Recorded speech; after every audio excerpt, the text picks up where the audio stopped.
C'est une histoire troublante. On se croirait dans un film policier. Mais ce n'est point une mise en scène.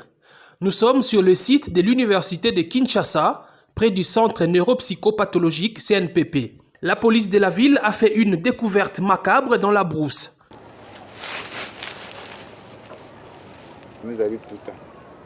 Des restes de plusieurs corps humains enterrés dans des conditions mystérieuses. Selon la police, l'auteur de ces actes, c'est ce jeune homme, Emmanuel Kossi, 31 ans. Depuis plusieurs années, il cible les personnes qui se retirent dans cette partie de la ville pour la prière. Les hommes du général Silvano Kasongo ont mis la main sur lui grâce visiblement au ciel qui n'a pas voulu que cette aventure meurtrière continue.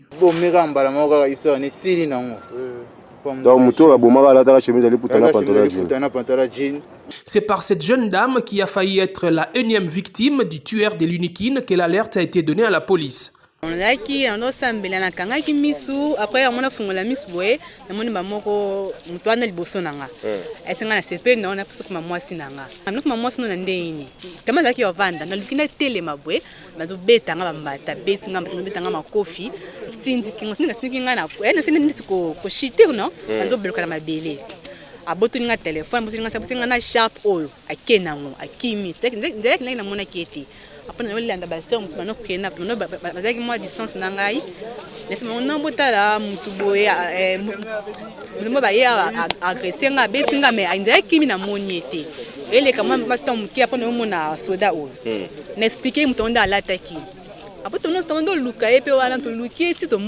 Elle aussi a failli être tuée par le même homme. Service. Va remplacer à 10h na moi dimanche. Na banjo matamoni dimanche za kempe batunité. Ndia na zo matamoni batana kala na moni mutoka kuchiko na sac alekani. Mais modèle alekani na sonya maboma me oyo na moni kona za komate. Kitile kolo ndete ngi azaki na mbeli na maboko. Est-il un déséquilibré mental qui se serait évadé du CNPP? Difficile d'y répondre car l'homme qui a tout l'air d'un illuminé affirme avoir agi en âme et conscience. Désolé, on est en Zambé. Hein? Zambé. Hey! Vous êtes en Zambé, Zambé au Marabatou. On est là, à l'obéque. Na qui Andy Moïse était Samuel na sisi moto na bomi. Moi si kala moko ni bali 5. Na 6 personnes y a bomi, 5 mibali, une fille. Le commissariat provincial de la police promet de renforcer des mesures sécuritaires dans ces coins isolés du site universitaire où des milliers de personnes vont chaque année prier. Le commissaire provincial recommande en même temps à ceux qui vont en pèlerinage d'être prudents quand ils entrent en brousse. Bonjour Bandeko Balandi Bana Mboka Congo.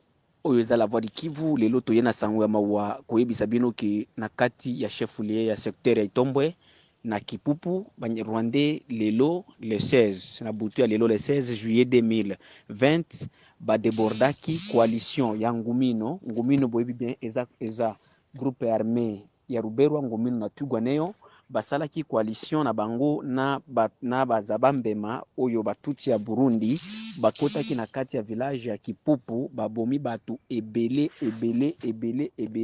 à l'heure où nous vous disons la voix de Kivu na studio la voix de Kivu touti ko zwa déjà ba appel ebele ba Rwandais bazo to eza ba numéro ya Kenya na ba numéro ya Rwanda bazo bisa biso ke bomoni sikoyo alors to bengi Kipupu ti lelo bato ti oyo bato bazana na nombre de morts et banité mais nous estimons plus de 200 morts et puis il y a plus de 50 de femmes qui ont été violées par les Rwandais d'un groupe Tugwaneo et Ngumino yango coalition ya Tugwaneo Ngumino ezabampema alors toyo ko lancer appel et pa ba congolais nyoso boye ba lelo ke ba congolais bande kona bino na kati ya secteur ya Itombwe nani na mboka oyo bazobenga Kipupu yango nde secteur ya Itombwe yango nde chef lié ya secteur ya Itombwe mais eloko akokamwisa bato chef secteur wana ezalaka na soda moka na mboka wana ezalaka na ta soda moko te ya FARDC ou bien MONUSCO. Or ba village ya mike koleka oyo nani ba village ya mike oyo eza sous contrôle ya nani ya wana secteur nani ba village ya mike ba Rwandais bazofanda nde ba MONUSCO bazali pona ko sécuriser ba Rwandais mais les Congolais n'ont pas droit à la sécurité yango tozolo ba information oyo na mawa na kolela na motema parce que nous il y a plus de 200 morts et 50 de femmes qui ont été violées dans cette nuit vers 4h du matin d'aujourd'hui le 16 juillet 2020.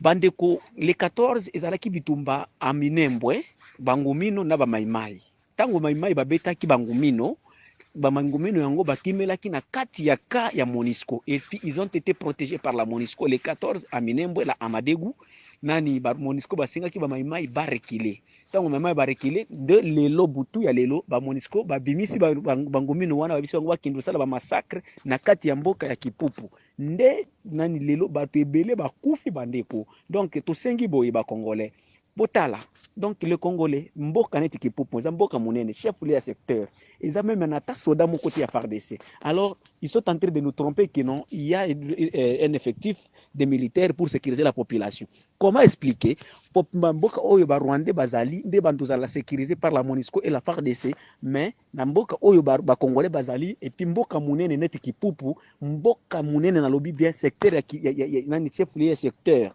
ezala batumba yango bato ya Ruberwa na tutsi Burundi donc ngomino tugwaneo naza bambema basala batumba batu baboma batu ba violer ba maman na bana mike.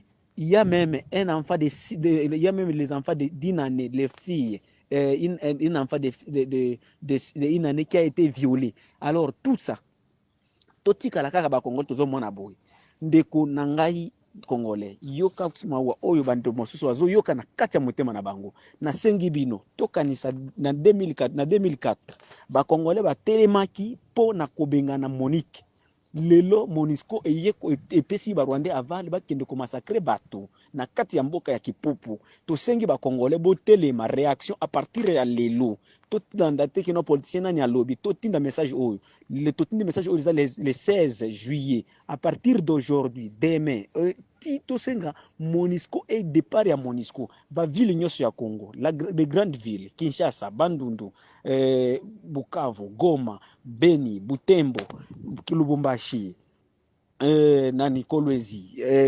Mbujimai, Chikapa, Kananga totelema biso nyonso to bengana Monisco elongwa to senga que non nous ne voulons plus la présence de la Monisco sur le territoire congolais parce que bazo sécuriser ba congolais te na ebisi bino lelo ke lelo na butu ya lelo le 4 juin ba Rwandais babomi batu ebele na kati ya chef lié secteur ya Itombwe na kati mboka oyo bazo benga Kipupu. Nous estimons plus de 200 morts. Et puis, c'est plus de 50 de femmes qui ont été violées dans cette nuit. Il y a même des enfants de 10 années qui ont été violés par la coalition ou bien le groupe armé de M. Ruberwa et M. Mozinga Rugabo, dont ils ont fait la coalition avec d'autres groupes étrangers.